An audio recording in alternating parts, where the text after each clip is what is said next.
जैसा आप लोग देख पा रहे हैं that I have logged on to the website, the official website CUET.summer.ac.in. Now before I start form filling, मैं आपको कुछ और इम्पॉर्टेंट बातें बता दूं जो एग्ज़ाम से रिलेटेड है. सब फर्स्ट ऑफ ऑल, एग्ज़ाम का फॉर्मेट क्या है. तो एग्ज़ाम का फॉर्मेट जानने के लिए इसी वेबसाइट पे इंफॉर्मेशन बुलेटिन है, इसको हम खोलेंगे और उसके पेज नंबर 7 पे हम जाएंगे. पेज नंबर 7 पे इन्होंने पूरा फॉर्मेट दे रखा है कि CUET का जो पेपर आएगा वो कैसा आएगा. तो बेसिकली ये जो पेपर है ये 3 सेक्शन में डिवाइडेड है. सेक्शन 1 लैंग्वेज का है, जिसमें 13 लैंग्वेजेस आपको दी गई हैं. उसमें से एक कोई लैंग्वेज आपको चूज करनी है. मैं नॉर्थ इंडिया से हूँ तो मुझे लगता है लोग हिंदी या इंग्लिश चूज करेंगे, मोस्टली इंग्लिश चूज करेंगे. इस सेक्शन में 50 क्वेश्चंस आएंगे, जिसमें से 40 आपको ऑप्ट करने होंगे. तो 10 क्वेश्चंस आप छोड़ सकते हैं, कोई भी जो आपको डिफिकल्ट लग रहे हैं. और टोटल जो ड्यूरेशन है इन 40 क्वेश्चंस को करने के लिए 45 मिनट्स मिलेंगे. Right answer you'll get 5 marks and wrong answer -1 हो जाएगा आपका, तो नेगेटिव मार्किंग है. सेक्शन 1 का एक सब सेक्शन भी है जो उसे भी लैंग्वेजेस कह रहे हैं. इसमें 20 लैंग्वेजेस हैं. ये वो स्टूडेंट ऑप्ट करेंगे जो BA किसी लैंग्वेज में करना चाहते हैं, जैसे फॉरेन लैंग्वेज है, BA इन जर्मन, या आप फारसी में करना चाहते हैं या संस्कृत में. अदरवाइज BCom, नॉर्मल BA या कोई और कोर्स आप कर रहे हैं तो सेक्शन B पार्ट जो है सेक्शन 1 का आपके लिए नहीं है, केवल आपको इंग्लिश ऑप्ट करनी है सेक्शन 1 से. फिर सेक्शन 2 है जिसे हम डोमेन सेक्शन कहते हैं. इसमें 27 डोमेन सब्जेक्ट्स हैं. डोमेन सब्जेक्ट मीन्स आपके 12th NCERT के सब्जेक्ट्स, जैसे फिजिक्स, केमिस्ट्री, मैथ्स, ये आपके PCM वालों के लिए हो गया. बायोलॉजी, बायोसाइड के लिए हो गया. अगेन केमिस्ट्री और फिजिक्स कॉमन है. कॉमर्स के लिए आपको कॉमर्स हो गया, अकाउंटेंसी हो गई, बिजनेस स्टडीज हो गई. ऐसे करके 27 सब्जेक्ट्स हैं. लॉ वालों के लिए लीगल स्टडीज हैं. तो 27 डोमेन सब्जेक्ट्स में आपको कोई सब्जेक्ट ऑप्ट करने पड़ सकते हैं. कौन से आप ऑप्ट करेंगे या नहीं करेंगे ये डिपेंड करता है कौन सी यूनिवर्सिटी में आप अप्लाई कर रहे हैं और कौन सा कोर्स अप्लाई कर रहे हैं. तो डोमेन सब्जेक्ट में हो सकता है 2 सब्जेक्ट आपको चूज करने हो, 6 करने हो, 3 करने हो, 2 कितने करने हैं यूनिवर्सिटी की वेबसाइट पे लिखा हुआ है. डोमेन सब्जेक्ट में भी अगर मान लीजिए आपने एक डोमेन सब्जेक्ट चूज किया, लीगल स्टडीज फॉर एग्जाम्पल, तो उसमें भी 50 क्वेश्चन आएंगे और आपको 40 करने होंगे. उसमें से क्वेश्चन जो है MCQ के फॉर्म में होगा.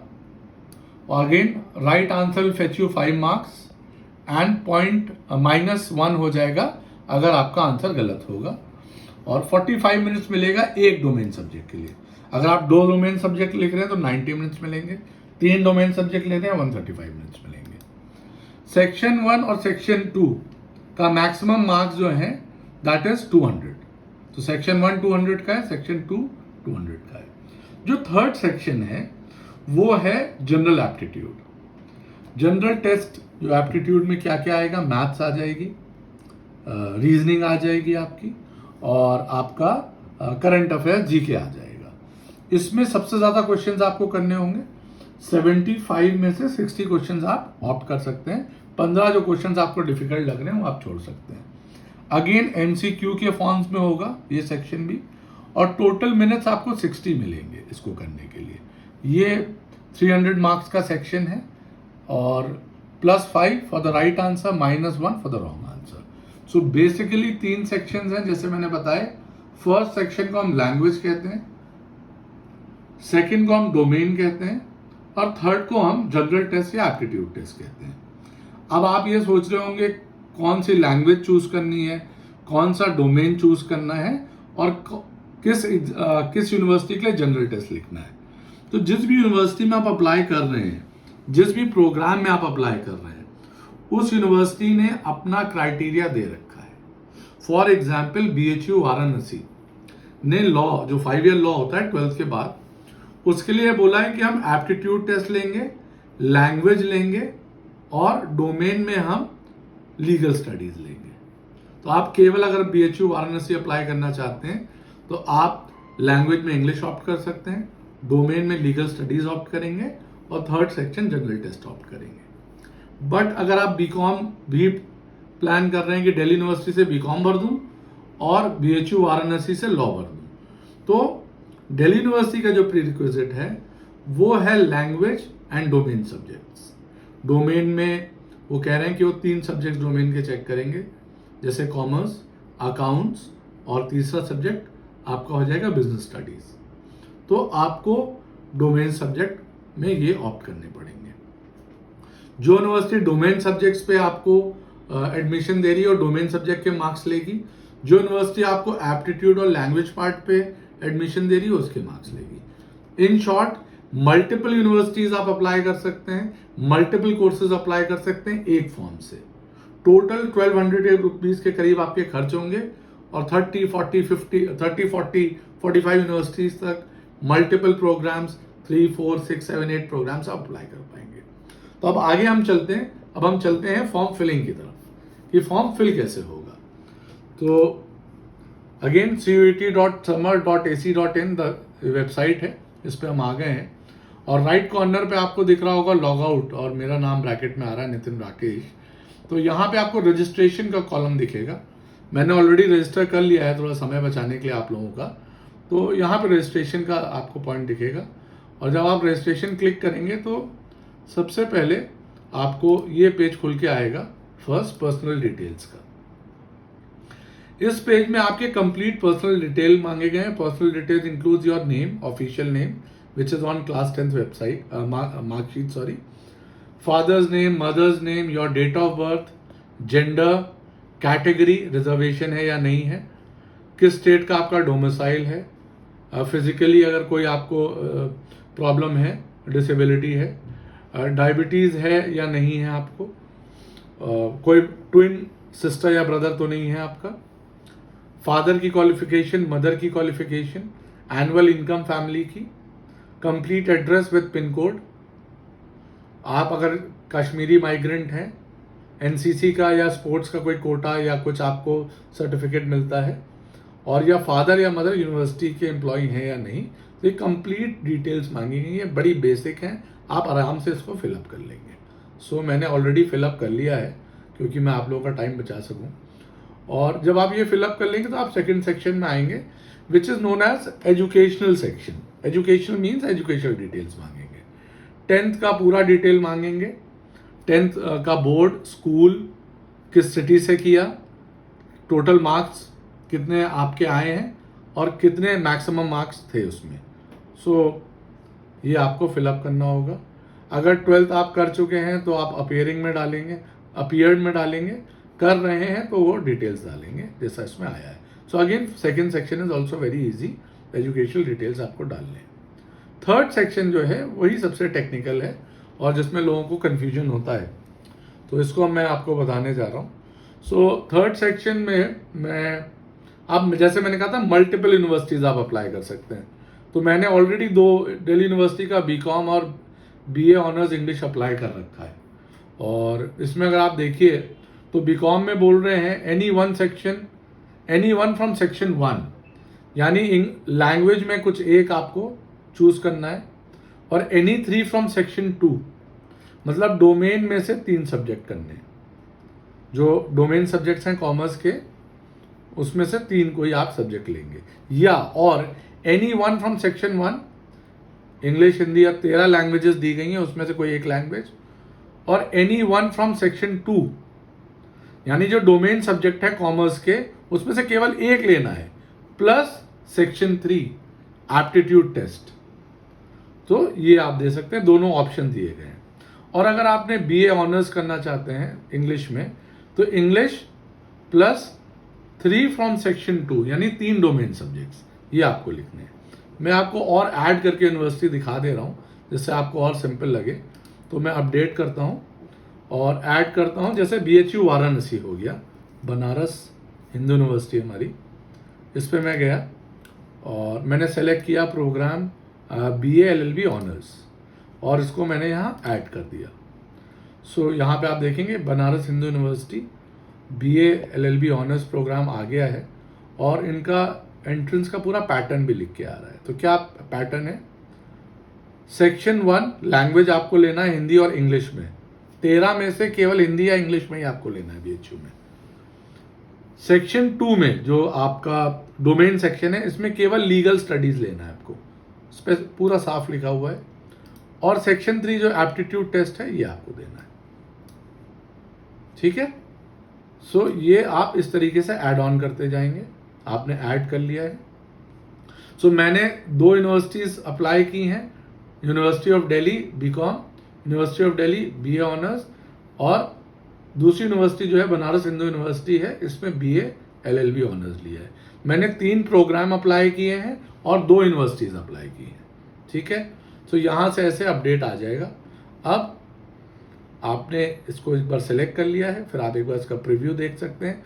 और अगर आप यूनिवर्सिटी की और डिटेल देना चाहते हैं तो यहाँ पे आइकन दिया गया, you can click and you can go to the university के डिफरेंट प्रोग्राम्स में क्या क्या वो लोग मांग रहे हैं, ये पूरा क्लियर दिया गया है।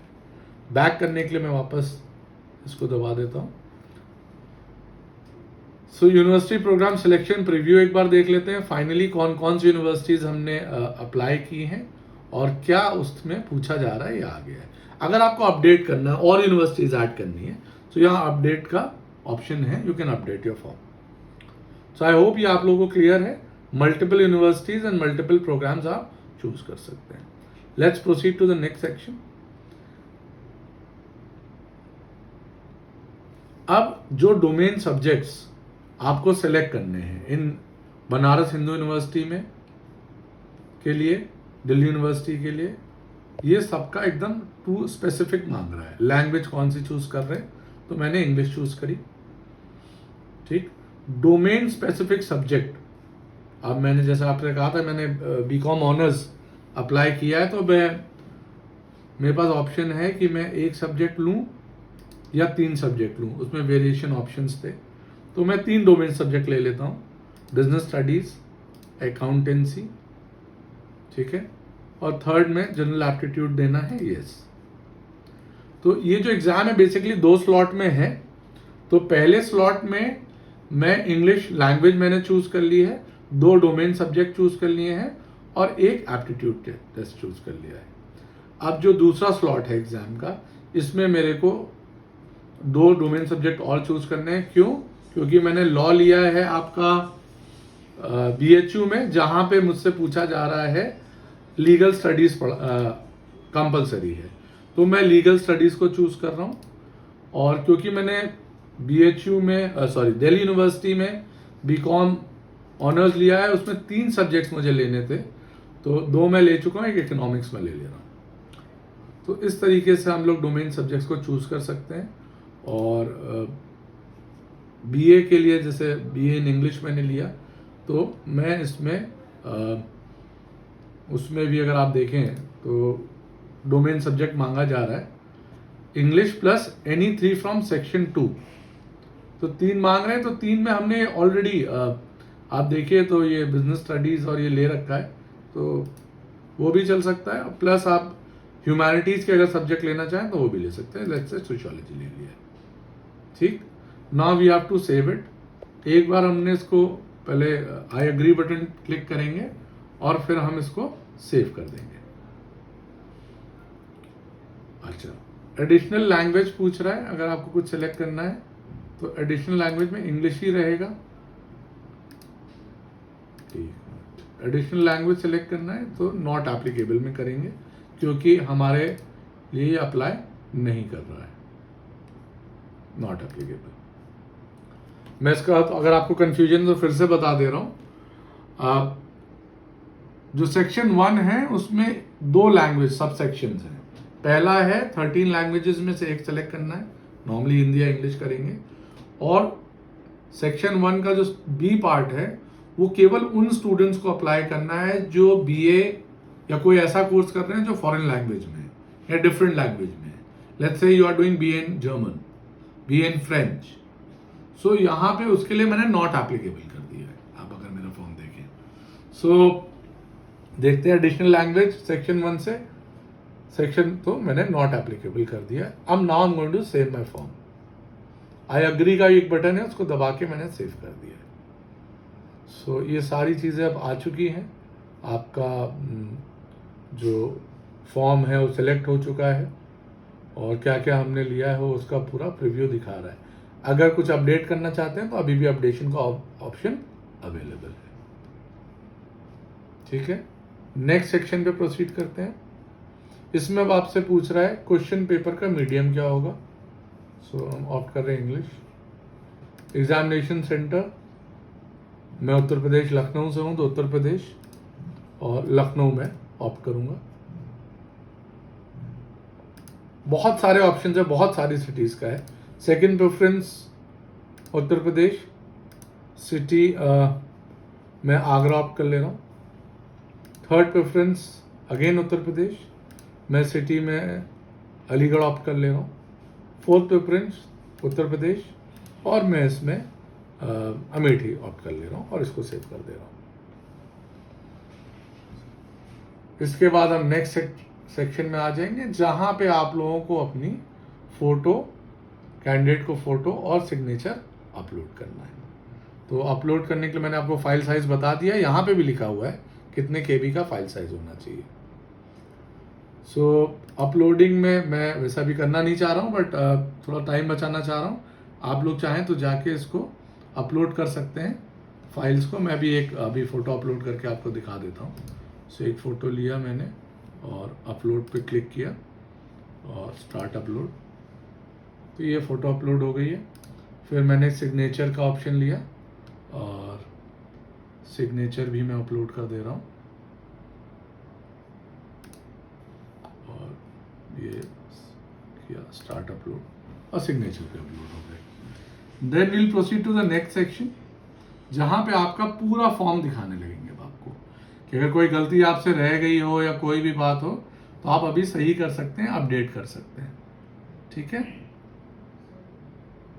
देखिए मेन बात यह है जो यूनिवर्सिटी का, जिस यूनिवर्सिटी में आप अप्लाई कर रहे हैं, जिस कोर्स में आप अप्लाई कर रहे हैं, वो क्या मांग रहा है, वो डोमेन सब्जेक्ट्स में कितने डोमेन सब्जेक्ट्स मांग रहा है, या वो लैंग्वेज में क्या लैंग्वेज मांग रहा है, जनरल एप्टीट्यूड टेस्ट मांग रहा है कि नहीं मांग रहा है, तो उस हिसाब से आप फॉर्म फिल करें जो मैंने किया है इसमें। सो इस तरीके से आपको एंड में फॉर्म दिखेगा पूरा और आप अगर फिर आपको वेरीफाई करना पड़ेगा नीचे जाके कि ये सब कुछ सही है। इस बीच में 1300 रुपये का आपको फी डिटेल्स आ जाएंगे क्योंकि हम एप्टीट्यूड टेस्ट भी लिख रहे हैं और हम जो हैं क्या नाम है आपका डोमेन टेस्ट या लैंग्वेज टेस्ट भी लिख रहे हैं। तो यहाँ पे आपको एंड में सब वेरीफाई करना पड़ेगा, ये बॉक्सेस पे टिक लगाना पड़ेगा और जब आप ये टिक लगा लेंगे, फिनिश करेंगे, तभी आपका जाके फॉर्म पूरा ये माना जाएगा and then proceed to payment होगा। और कुछ मुझे लगता है मिस कर गए हैं क्या हम लोग।